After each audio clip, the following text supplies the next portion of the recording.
La question qui se pose, c'est qu'on est arrivé aujourd'hui à un développement qui est un développement très inégal entre les pays développés et les pays, on va dire, sous-développés, ou en tout cas les pays du Sud.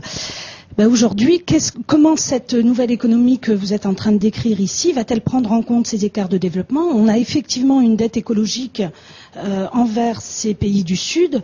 Alors non seulement on a une dette écologique, mais également, je dirais, le devoir de leur permettre un développement aujourd'hui. Alors comment cette nouvelle économie y répond et est-ce qu'elle y répond? Il y a des choses intéressantes parce que les pays du Sud, on peut dire qu'ils sont les plus mal placés, mais en réalité, si on part du principe que l'énergie, c'est le soleil, soit directement pour le solaire, soit à travers la biomasse pour les agrocarburants, mais l'ensoleillement est un facteur, cette ressource naturelle-là, ils sont les mieux placés pour l'avoir.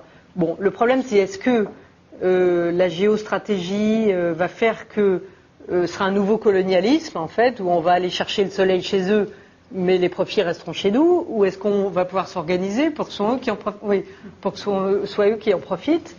C'est une vraie question. Mais il est sûr que eux, ils ne pourront pas payer les efforts.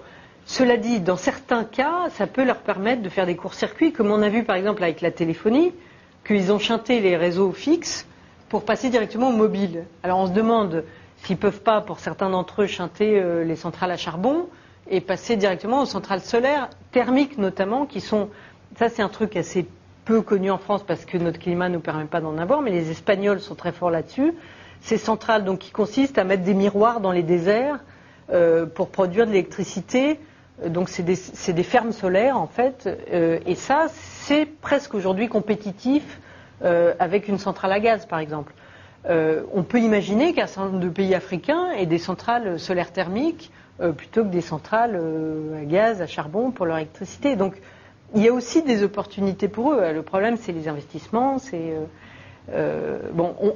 On ne peut pas dire que les énergies nouvelles vont changer les rapports nord-sud d'un coup de baguette magique. Et malheureusement, ça aussi, il y a aussi des scénarios catastrophes parce que ce sont ces pays qui en pâtissent, donc avec des déplacements massifs de population, des guerres de l'eau, il y a pas mal de bouquins qui ont été écrits avec des scénarios très noirs. C'est la bouteille à l'encre. Ce qui est vrai, c'est qu'il y a des potentialités pour eux aussi.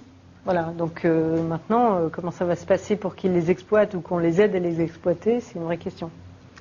Alors on parlait du Sud, là je voudrais peut-être revenir un petit peu sur la France et sur les politiques incitatives.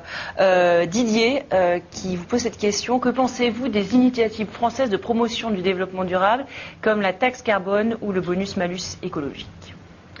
Alors, je pense que sur la voiture, le bonus-malus écologique, c'était très bien. Je pense que la taxe carbone, c'était complètement prématuré. C'est-à-dire comme si... Ils ne sont pas trop prêts pour l'instant. Non, comme si notre réflexe était d'abord en taxe. Et bon, la taxe carbone, elle avait plein d'inconvénients, d'ailleurs au point qu'elle s'était retoquée. Mais notamment de laisser de côté un certain nombre d'industries en disant, ah ben non, puisqu'il y a le marché des émissions carbone, donc elle était socialement, je dirais, inacceptable. Je pense que le problème, ce serait plutôt de se dire comment inciter les gens, par exemple, plus à faire des économies chez eux, plutôt que commencer à les taxer pour aller vers des alternatives qui, pour l'instant, n'existent pas. Donc, moi, la taxe carbone, je ne suis pas absolument fanatique. Je pense qu'il faut complètement, à terme, changer la fiscalité, mais que commencer par ça, c'était pas une très bonne idée. Sur la voiture, je pense que c'est une bonne idée parce qu'on oriente petit à petit le choix des consommateurs vers des voitures plus propres. Mais enfin, la voiture propre, pour l'instant, elle n'existe pas, il ne faut pas se leurrer. Et même la voiture électrique, quand elle existera, ce sera surtout, pour l'instant, une voiture urbaine, parce que le problème de la recharge pour les trajets longs, à moins de faire comme en Israël, dans toute la France, et d'avoir des stations d'échange de batteries...